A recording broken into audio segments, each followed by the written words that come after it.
Hurting a child has nothing to do with biology. It's a choice. People who have empathy, who understand right from wrong, don't do things like this. What happened to Joon-hee happened because the adults involved lacked basic morals, conscience, and compassion. In the end, it comes down to the kind of person you are, and what you choose to do when someone vulnerable depends on you. It was December in Jeonju, a small city in South Korea known for its historic hanok villages and quiet, chilly winters. The streets were dressed in festive lights, and the air smelled faintly of tteokbokki from the market stalls. Life moved slowly here until the disappearance of a little girl disrupted everything. The community would soon be shaken to its core. But before the public even knew a child was missing, something had already gone terribly wrong behind closed doors. Joon-hee was just 5 years old. Born on July 22, 2012, reportedly a few months premature, she came into the world already facing medical challenges. Sources indicate she was diagnosed early with hypothyroidism and possible developmental delays. She received care at Chonbuk National University Hospital, where she underwent extended rehabilitation, including speech and developmental therapy to support her growth. She had a small, round face, bright but cautious, often scanned the room as if trying to make sense of it all. Despite her fragile beginnings, she grew into a gentle, quiet child. Those who knew her described her as polite and soft-spoken, with a subtle curiosity and a sweetness that lingered even in silence. After Joon-hee's biological parents divorced, she initially lived with her mother and 2 older brothers. But in January 2017, something changed. Joon-hee was sent alone to live with her biological father, Byung-sik. The reasons behind this separation remain unclear, especially given that her brothers stayed with their mother. Some Korean netizens suggested a possible financial motive. According to these accounts, Byung-sik may have insisted on keeping Joon-hee because the child support payments he would owe her mother were considered too high, especially given Joon-hee's medical needs, which would have made her care more expensive. However, this explanation was never confirmed in court, and the true reason for the custody change remains unclear. At the time, Byung-sik was living with his partner, Ms. Lee, and her young son, a child close in age to Joon-hee. Tensions quickly emerged between the 2 children, reportedly leading to frequent arguments. In response, claimed he sent Joon-hee to live with Ms. Lee's mother, Ms. Kim, a woman who had no biological connection to the child. But that's just what he said happened. Did it really? From April onward, Joon-hee was no longer living with either of her biological parents. She was never with Ms. Kim either. That was a lie, a fabricated story to explain her sudden absence, because by then, something irreversible had already happened. She was already gone. Months later, Ms. Kim would play a direct role in hiding the truth about what happened to Joon-hee. And during the investigation, she refused to submit to a polygraph test, raising even more questions about what she knew and when. Her school attendance began to falter. Teachers noticed she wasn't coming to school. One teacher reportedly asked if everything was okay at home. The answer was vague. The school filed a routine welfare check, but when authorities visited the home, they were told she was sick and being cared for. The people around her, teachers, neighbor, even relatives, seemed to exist in a fog of helplessness. Some blamed cultural attitudes about minding one's own business. Others said it was simply fear of retaliation, of breaking apart an already fragile family. Whatever the reason, the silence that had surrounded Joon-hee for so long would soon turn into outrage. The winter of 2017 in Jeonju was colder than usual. Ice lined the sidewalks and breath clouded the air. On December 8th, Joon-hee was officially reported missing, though that report came not from her father, but from the stepmother's mother. She hadn't been seen in weeks. Questions mounted. Where was she? Why hadn't her father reported her absence? And more importantly, why did it seem like no one in her family was even looking for her? This wasn't a case where an abduction was witnessed. There was no ransom call, no security footage of a stranger lurking near the school gates. This was a quieter, more insidious disappearance. The kind that doesn't scream but whispers. Authorities began asking questions, but the answers were unsettling from the start. Byung-sik seemed strangely detached, even flippant. Neighbors later recalled that the family's apartment felt unusually withdrawn, curtains drawn for long stretches, and locals rarely saw Ms. Lee or Ms. Kim. But no direct reports confirm unusual behavior or complaints. The truth came to light only when authorities dug into irregularities in family accounts. There were other details that didn't make the news but circulated among those who knew the family. Stories of Joon-hee being scolded harshly for minor mistakes, of her being sent to bed without dinner, of bruises that were explained away as childhood clumsiness. And yet, no one intervened. Not in any concrete way. Jeonju is not a city known for secrets. It's the kind of place where the shopkeeper knows your lunch order and taxi drivers remember your childhood nickname. But suddenly, in this small city where nothing ever really happened, people began to whisper. Something was wrong. Deeply wrong. In early December, the city and authorities still clung to hope.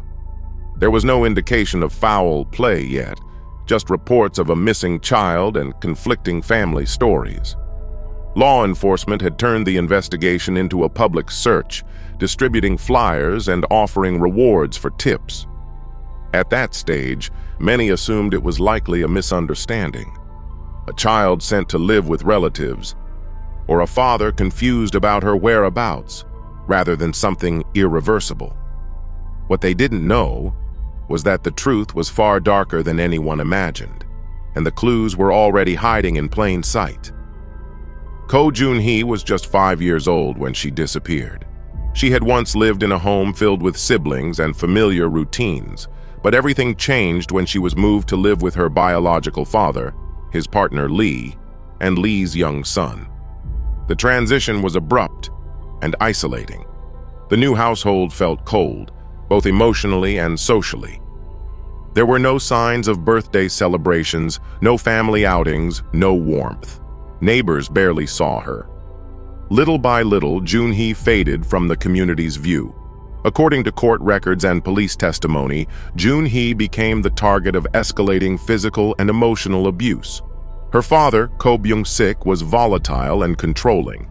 To him, discipline wasn't about guidance, it was about asserting power. Lee, his partner, at first stood by and watched, but over time she stopped being just a bystander and began taking part. According to police findings and forensic reports, the signs of abuse had become impossible to conceal. Though no verified eyewitnesses reported her condition during that time, her body would later reveal the truth. Then on December 8th, Kim filed a missing person report, nearly 3 weeks after Joon-hee had supposedly disappeared. But that report wasn't born out of concern for the child. According to Moonhwa Ilbo, the timing aligned precisely with the day Ko Byung-sik and Ms. Lee ended their relationship. Investigators believe Lee filed the report not to find Joon-hee, but out of fear that the separation would lead to scrutiny and ultimately expose the truth. The missing child report, then, was not a plea for help. It was an attempt to manage a secret that was already starting to unravel. Kim said that on November 18th, Joon-hee went missing while she was living with her.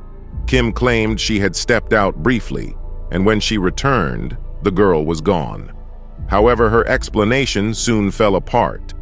Kim later told investigators she assumed the child's father had taken her, yet she never called, messaged, or attempted to confirm this. Weeks passed. Then police opened a routine missing person investigation. But something didn't add up. From the start, officers noted the report had been filed over 20 days late, and suspicion quickly shifted toward the family. The delay, combined with inconsistencies in their accounts, led investigators to suspect that a violent crime might have occurred. Despite reviewing over a month's worth of CCTV footage, no trace of Joon-hee was found anywhere near the area she was supposedly last seen. Then came the first major breakthrough. On December 23, 2017, police discovered what appeared to be blood traces in Ko Byung-sik's apartment. The National Forensic Service later confirmed that the samples contained a mix of DNA from Joon-hee, Ko Byung-sik, and Ms. Lee, raising serious concerns of both abuse and attempted cover-up. The investigation intensified. Confronted with the evidence, Ko Byung-sik's story shifted. He didn't confess immediately. Instead, he attempted to fabricate a new narrative, claiming that Joon-hee had died accidentally after a fall, and that he and Lee had panicked. But the autopsy told a different story. The injuries found on Joon-hee's body were not consistent with a single fall.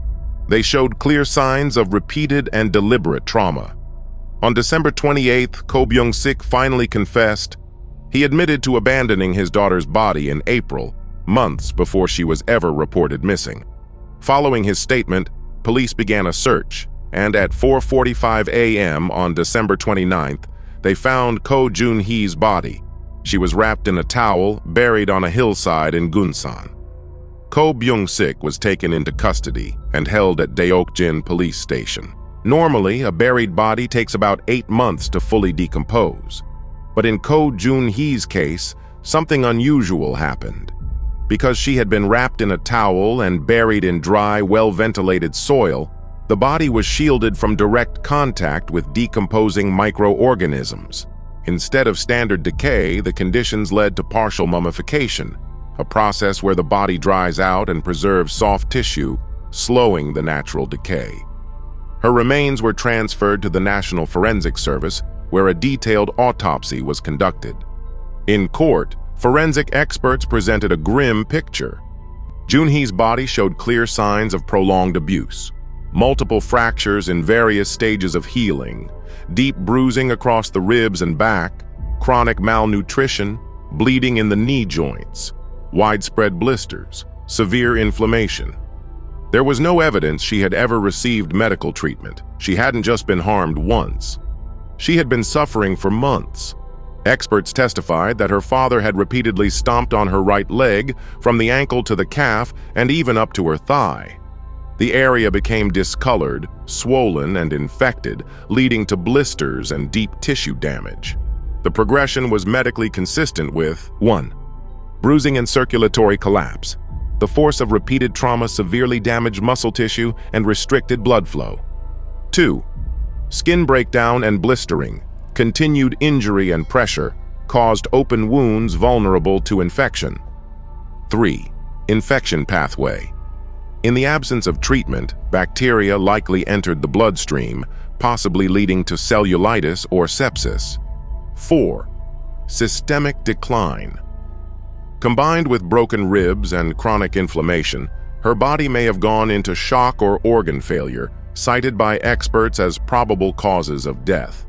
The forensic analysis concluded that Joon-hee had died around April 2017, nearly 8 months before she was ever reported missing. The response was immediate and overwhelming. Outraged citizens began referring to it as the Jeonju child case.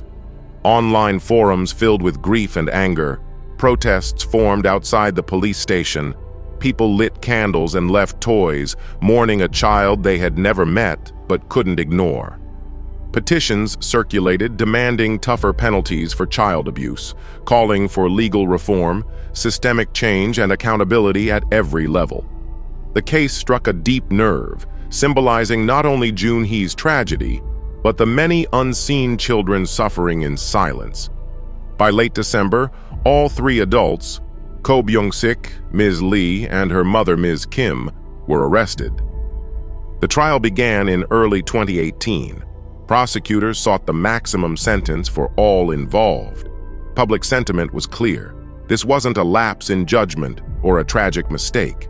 This was a pattern, a deliberate series of choices to dehumanize, mistreat, and ultimately erase a child who had no voice. The judge, in his final statement, cited the gravity of prolonged child abuse and the sociopathic disregard shown. Ko Byung-sik was sentenced to 20 years in prison. Lee received 10 years. The grandmother was sentenced to 4 years for her role in the concealment and disposal. Yet for many, the sentences felt insufficient. How could a life, so small, so fragile, so full of potential, be reduced to numbers? How could people who were meant to protect her not only fail, but destroy her? What happened to Joon-hee wasn't just a crime. It was a collapse of family, of community, of every safeguard meant to protect the innocent.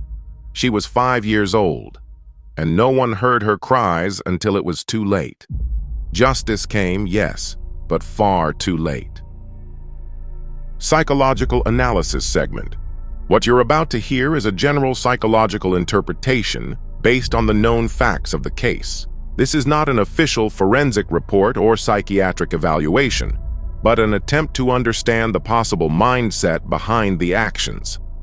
Now that we know what happened, we have to ask, why? What kind of people allow a child to suffer like that? What goes on in the mind of someone who hides a child's death instead of calling for help? Let's start with the father. His behavior wasn't impulsive. The abuse was ongoing and severe. He didn't show remorse, only control, secrecy, and a willingness to cover it up. Psychologically, that may reflect traits like narcissism or antisocial tendencies, patterns where a person lacks empathy, avoids responsibility, and views others as extensions of their own needs. Then there's the stepmother. She didn't intervene, and she helped conceal what happened. That suggests a form of moral disengagement, shutting down empathy, rationalizing inaction, or possibly acting out of fear. Whether driven by emotional distance, pressure from the father, or a lack of connection to the child, the result was the same: silence instead of help. The step-grandmother also took part. She helped bury the body and later refused to fully cooperate with the investigation.